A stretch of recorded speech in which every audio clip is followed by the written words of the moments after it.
Talk about a field of dreams. Well, now the field is his, and all of a sudden, the grass began to look a little greener. A season that was once looking forward to autumn now seemed to be yearning for the return of spring.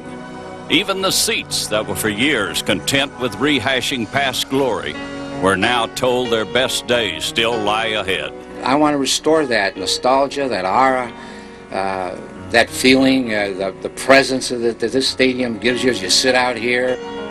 And with that, even the pole that's guarded center field seemed to wave its gentle approval. At long last, an organization begging for love had finally found someone who would love it. You know, when you love something, you don't consider it work. And the hours that I would put in here wouldn't faze me 1 ounce. And a fly ball to deep left center. It's well hit, and this one's gone.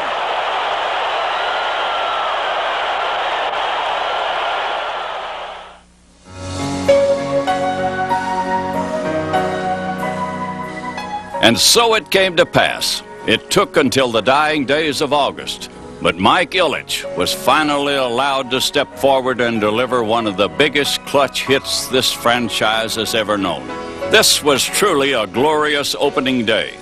With it came the beginning of a new Tiger era. With it came the promise of an owner whose heart is dedicated to his boyhood team and all of its fans. I'm going to work real hard on keeping this franchise proud.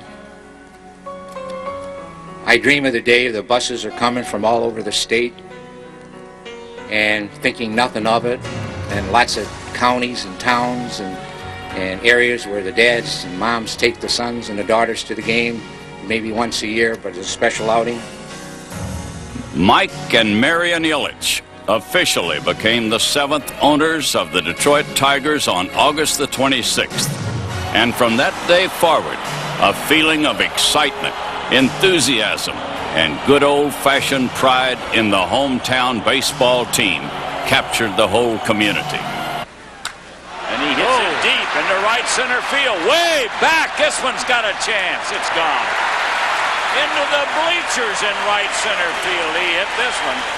It's a hit-you-in-the-face feeling that's impossible to miss. Sparky feels it. The players feel it. And more important than anyone else, so do the fans. Their beloved Tigers, once again, carry the magic they have for nearly a century. The Tigers rocked the American League in 1992. Fans feel it's only the promise of good things to come as Mike Ilitch begins to plant his Midas touch on the team so loved throughout the entire state of Michigan. On the field in 1992, Tiger bats provided most of the fireworks. They were dangerous. They were deadly. Enemy pitchers had to live on the edge. An offense like the Tigers could jump up and sting the enemy just when it thought it was safe. For the 9th time in history, the Tigers led the major leagues with 182 home runs. And for the 11th time in history, the Tigers led the majors with 791 runs scored. There was pop throughout the lineup, and most of the pop is back. A warning to all challengers. Enemy beware. Wow, I feel good. I knew that I wouldn't. Leading the parade again, of course, was Detroit's gentle giant, Cecil Fielder. The big guy took on the Bombers from the American League. He took on the Bombers from the National League. And this time, he even took on the ghost of the game's most celebrated slugger. And he whipped them all. So good, so good, I got to you. Wow! And here's a long one. Oh, he's hit it a mile. Woo, up or down. Driving in runs as easily as we drive home from work, Cecil finished with 124 runs batted in to lead the major leagues for the 3rd straight season. The last and the only other man to turn that trick, none other than Babe Ruth himself. back in 1919, 1920, and 1921. No one summed up the Ruthian feat better than old Sparky when he said, "That's over 70 years, and ain't nobody done it, and ain't nobody gonna do it again." Cecil punished the ball. His attack was not only Ruthian, it was out and out ruthless. He became the first Tiger in history to belt at least 35 home runs and knock in at least 120 runs in 3 straight seasons. The Tigers produced their own version of 30-something in 1992. Club 30, in fact, attracted quite a crowd. Cecil led the way, of course, with 35 rocket shots. He was joined in the exclusive Club 30 by a pair of musclemen who did a lot of ripping and roaring of their own. And a long drive. This is going to be fair. It is home run for Tettleton. Mickey Tettleton and Rob Deere each belted 32 homers. It's the first time in Tiger history that 3 players connected for at least 30 homers. From both sides of the plate, Mickey tattooed enemy pitchers. He turned a Ben McDonald serving into one of the longest home runs hit at Baltimore's new park. And a long drive if this stays fair, and this one is way out of here. Whoa, did he unload on this one? 3 in a row by the Tigers. 3 times he ended a game with a homer. Remember this laser shot against Boston in June to say goodbye in the 11th inning?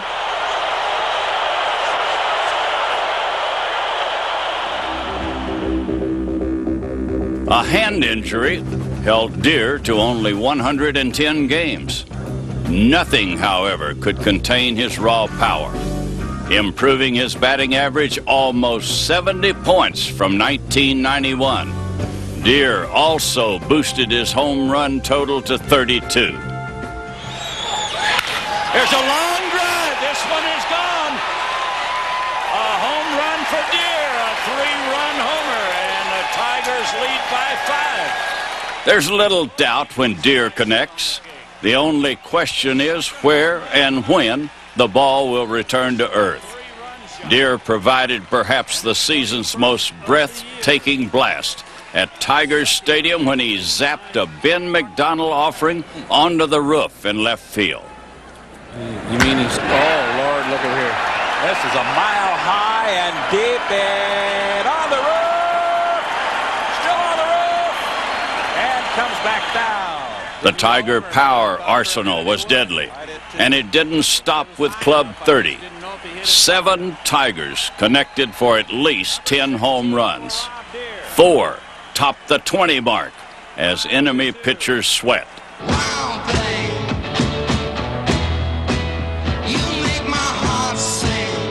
Tony Phillips connected for 10 round trippers.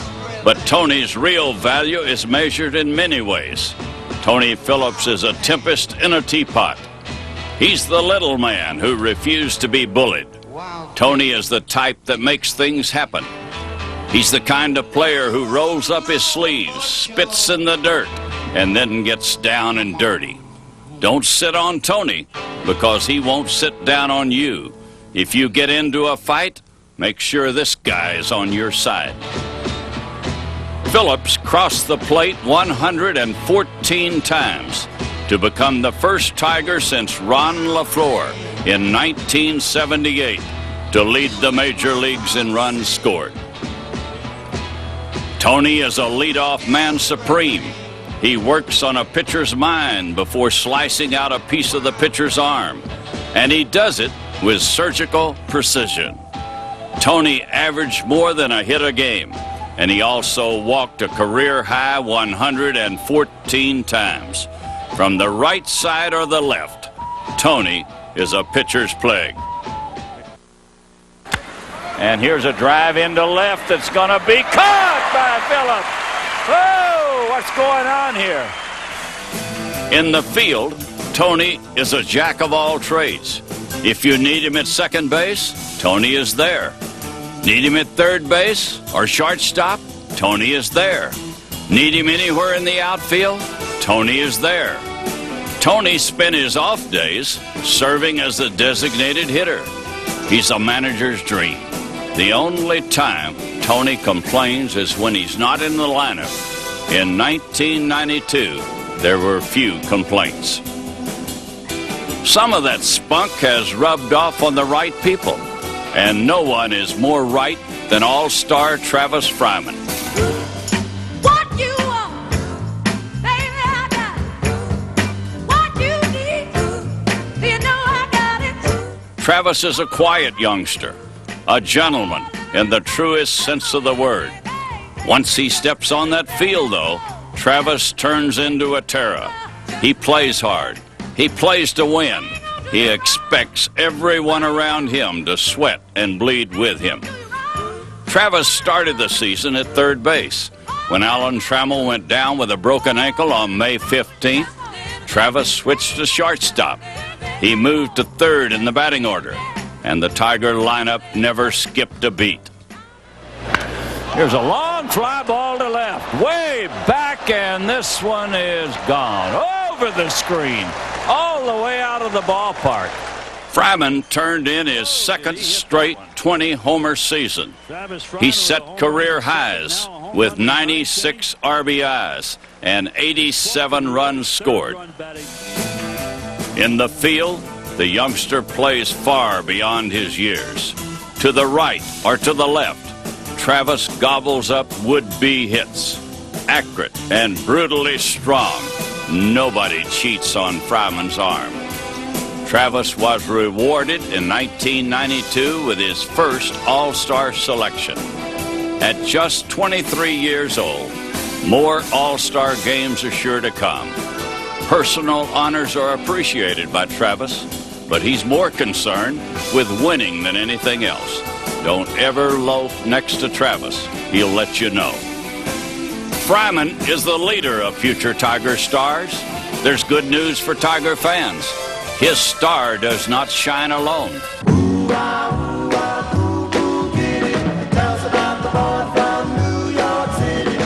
One of the most promising young players to emerge from the Tiger farms is pitcher John Doherty. The right-hander rose quickly through the Tiger ranks and made the leap after pitching Double-A at London. The ride was fast, but he made the team the old-fashioned way. He earned it. Doherty made his first mark in spring training. He shot down hitters like a marksman at a shooting gallery. After starting the season in the bullpen, the youngster from the Bronx moved to the rotation in August. He answered the challenge and finished the season at 5-2 as a starter. There are no tricks with Doherty. It's good, old-fashioned hardball. Throw the ball over the plate and don't give them anything for free. When it comes to walks, John's an old-fashioned Scrooge. At just 25, John can play the miser for a long time to come.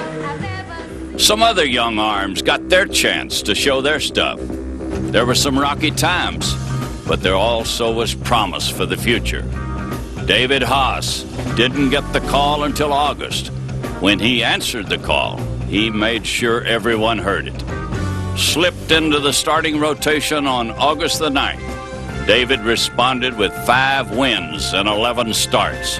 The September start at Chicago was something special. David didn't walk a batter and neatly scattered 4 hits in an 8-0 shutout over the hard-hitting White Sox. John Kiley and Kurt Knudsen did not start the season with the Tigers. Mid-season promotions gave them their chance to shine. Kiley was recalled in mid-June and wasted little time. He finished the season with the lowest ERA on the staff. Knudsen got the call in mid-May. The right-hander spent the season in the bullpen and showed flashes of power. Usually, every season provides at least one pleasant surprise. This year's winner has to be Mike Munoz. Some gave the lefty little chance in spring training, but he pitched his way onto the team. And when the season was over, Munoz led the staff in games pitched. Appearing mostly in one-batter situations, Munoz pitched in 65 games and consistently got the job done. Other young Tigers made their first roars. Scott Livingstone was one of them. Scotty got his chance to play third when Fryman moved to short.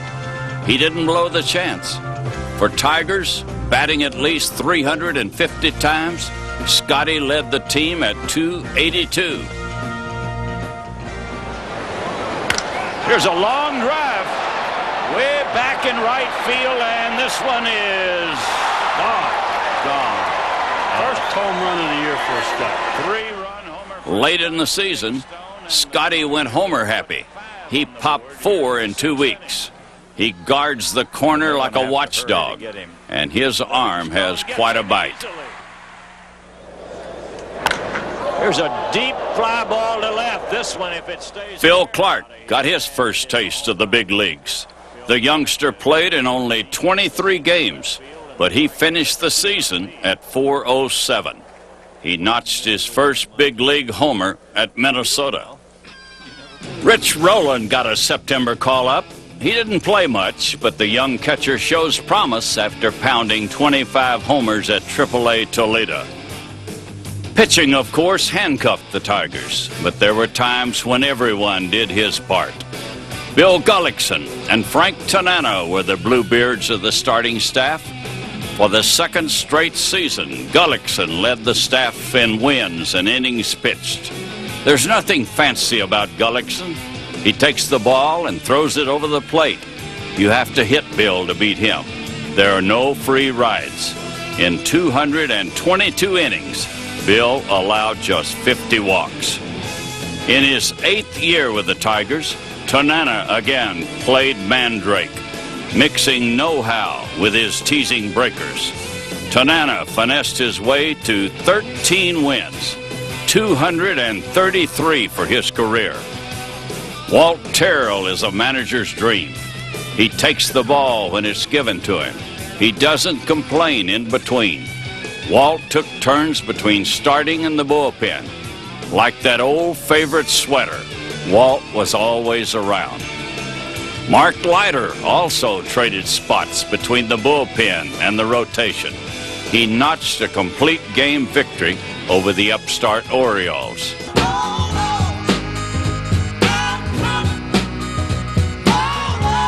Of all the veteran pitchers, Mike Henneman was there when he was needed most.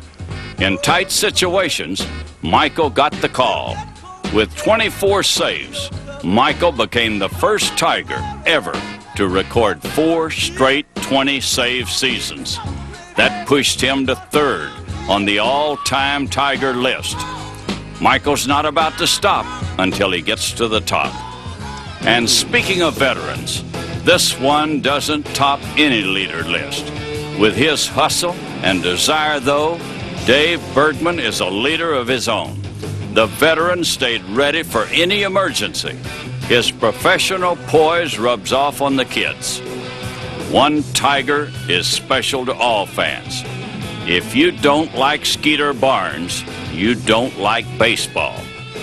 It was Skeeter's first full season on a major league team, and all it took was 14 years in professional ball. Infield, outfield, pinch runner, or pinch hitter. At 35 years old, Skeeter gets the job done. Never a complaint, never an excuse. Skeeter did whatever he was told. Congratulations, Skeeter, and thanks for playing so hard. Injuries play a part of every big league season. The Tigers certainly took their share of hits. No other injury crippled the Tigers like the one that struck Alan Trammell. Running out a ground ball on the night of May 15th, Trammell broke his ankle, and he never did return. Fryman filled his hole at short, but can anyone fill the presence of Alan Trammell? That special magic of Alan Trammell and Lou Whitaker, without warning, suddenly stopped. History touched the Tigers in 1992. A slice of it belonged to Lou Whitaker. On June the 6th at Yankee Stadium, with Scott Kamenicki on the mound, Lou collected the 2,000th hit of his major league career. On July the 3rd at Tiger Stadium, Lou rocked Seattle's Jeff Nelson for the 200th homer of his career. These are storybook numbers for Lou and the Tigers. In the history of the game, Joe Morgan and Lou Whitaker are the only second basemen to collect 2,000 hits, belt 200 homers, and pile up 2,000 games at that crucial position.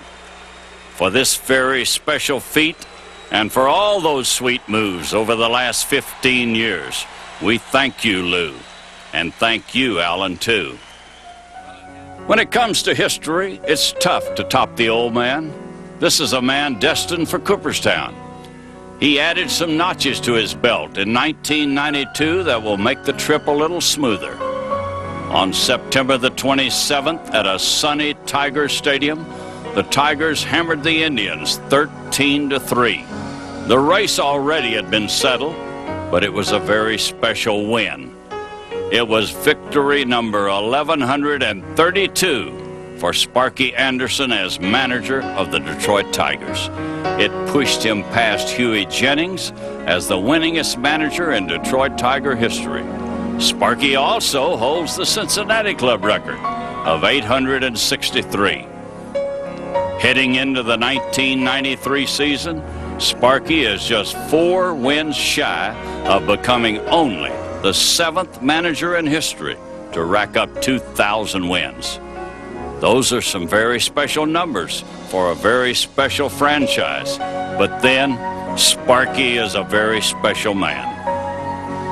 1992 goes into the book as a season full of runs for the Tigers and a stepping stone for the future.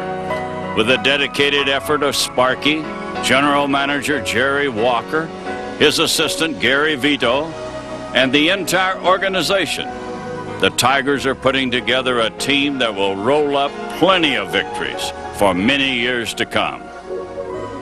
It's going to be exciting at the corner of Michigan and Trumbull. Mike Ilitch won't have it any other way. Just a taste of surprises to come developed late in the season with the debut of Dog Row and the 7th inning celebrity sing-along. These were just teasers of much more fun to come. With Mike Ilitch, the fans are number one. I'm excited. I want to get the fans excited. I want my team excited. I want the city excited. And I know before that can happen, we've got to make things happen. And I'm going to do everything in my power to make things happen. Thanks to Sparky, the players, and especially to Mike Ilitch. For Tiger fans everywhere, the best is yet to come.